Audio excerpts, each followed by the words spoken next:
IRCTC को discuss करेंगे। IRCTC में खबरें आ रखी हैं, खबरों को डिस्कस करेंगे, बिल्कुल पॉइंट टू पॉइंट डिस्कस करूंगा। सबसे पहले खबर को डिस्कस करूंगा, दूसरा ऊपर के प्राइस पे खरीद लिया तब क्या करना है, अगर अभी रिसेंटली खरीदा था तब क्या करना है, नंबर 3 पे नई बाइंग अपॉर्चुनिटी कहाँ पे बन सकती है, नंबर 4 मेरा क्या व्यू है आईआरसीटीसी स्टॉक पे, ये सारी चीज़ें डिस्कस करूंगा मैं। और सबसे पहले खबर को देख लेते हैं। आईआरसीटीसी में गवर्नमेंट ऑफ सिंगापुर ने कट किया है आईआरसीटीसी में स्टेक, और रिटेल की होल्डिंग है वो बड़ी है, 21% के आसपास हो गई है नियरली।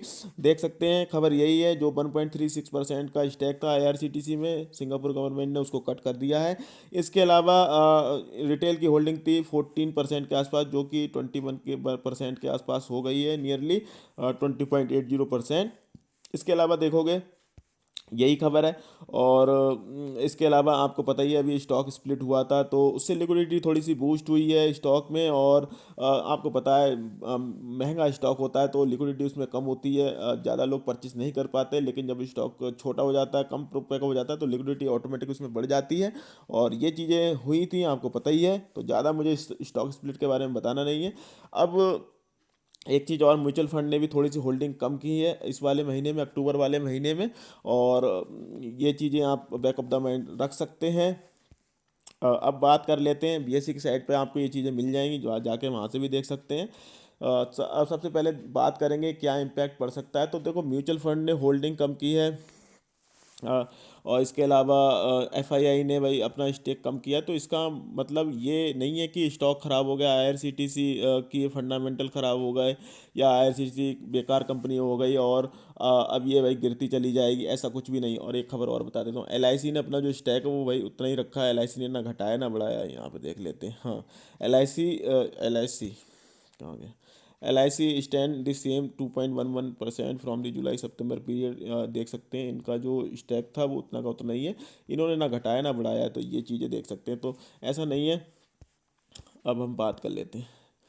तो ऐसा है, देखो भाई आईआरसीटीसी स्टॉक, मुझे देखो मैं पहले बता देता हूँ, मुझे अच्छा लगता है, फंडामेंटली साउंड है, पीएसयू कंपनी है, रिटर्न भी काफ़ी अच्छे हैं और परफॉर्मेंस भी काफ़ी अच्छी है। लेकिन आपको एक चीज़ हमेशा मैं बताता हूँ, मुझे कितनी भी अच्छी कंपनी हो, आईआरसीटीसी हो, चाहे वो टाटा की कंपनी हो, चाहे अडानी हो, चाहे अंबानी हो, मैं कभी भी मोमेंटम चेस नहीं करता, ना मोमेंटम चेस में बिलीव करता हूँ। ये चीज़ें आपको हमेशा बताता रहता हूँ, और कभी फोमो में नहीं आना है, साइकोलॉजी को कंट्रोल रखना है। ऐसा नहीं कि ये मौका मतलब मेरा आखिरी मौका है, छूट जाएगा, दोबारा मौका नहीं आएगा, मौके आते रहते हैं स्टॉक मार्केट में, इवन खबरें आती रहती हैं उसकी उनकी वजह से। तो एक नेगेटिव तो इसके ऊपर बना है, नेगेटिव इम्पैक्ट तो पड़ेगा इस पे थोड़ा सा आईआरसीटीसी पे, क्योंकि एफआईआई और जो म्यूचुअल फंड्स होते हैं उनके पास ज़्यादा ज़्यादा वही सोर्सेस होते हैं, ज़्यादा ज़्यादा खबरें होती हैं, ज़्यादा नॉलेज होती है, उनके जो फंड मैनेजर होते हैं, तो रिटेल के पास इतनी ज़्यादा जानकारियाँ नहीं होती हैं। और ये चीज़ें आप बैक ऑफ द माइंड रख सकते हैं। और लेकिन इसका मतलब ये नहीं स्टॉक ख़राब हो गया है, आपको मैंने हमेशा से बताया है। दो बार हमने 3-4 बार डिस्कस किया, एक बार 700 पे डिस्कस किया था जब इसमें आया था 50-50% रेवेन्यू शेयरिंग वाली जो खबर आई थी वो। उसके बाद 800 रुपये पे हमने डिस्कस किया था, उसके बाद जब ये स्टॉक भाग गया तब मैंने आपको बताया था प्रॉफिट को एंजॉय कर सकते हो, और मैं मोमेंटम चेस नहीं करने जा रहा। ना मैं आपको कभी टारगेट बताता हूँ कि भाई, जैसे कभी टीवी वाले एंकर बताते रहते हैं भाई ये टारगेट ले लो, कई सारे चैनल्स भी बताते रहते हैं, मैं बिलीव नहीं करता बिल्कुल भी इन चीज़ों पे।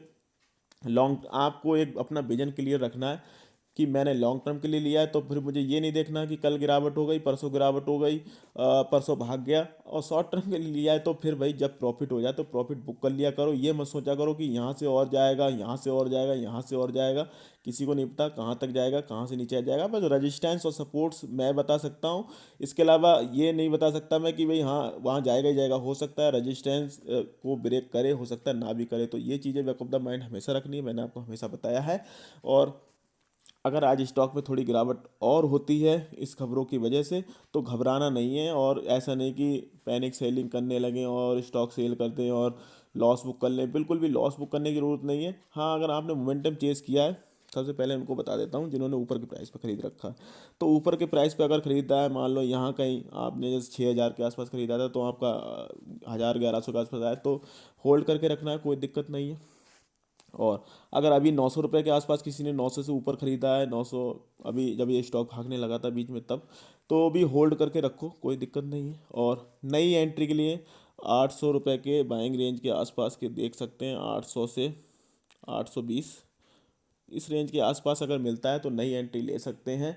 अब कई सारे लोग बोलेंगे क्या 800 रुपये चला जाएगा, ट्रेडिंग मूल्य कह दिया। देखो ऐसा कुछ नहीं है। मैं बिलीव करता हूँ कि मे बी आएगा तो ठीक है, नहीं आएगा तो मैं, ऐसा नहीं कि अपॉर्चुनिटी मिस हो जाएगी फिर इसके बाद कभी मौका नहीं आएगा, ऐसा कुछ भी नहीं है। मौके आते रहते हैं, अगर आएगा तो ठीक है, नहीं आएगा तो वेल एंड गुड। हमने कई बार कर रखा है, मैंने 700 रुपये के आसपास खरीद रखा है। उससे पहले भी हमने 1400 रुपये के आसपास खरीदा जब ऑफर्स आया था।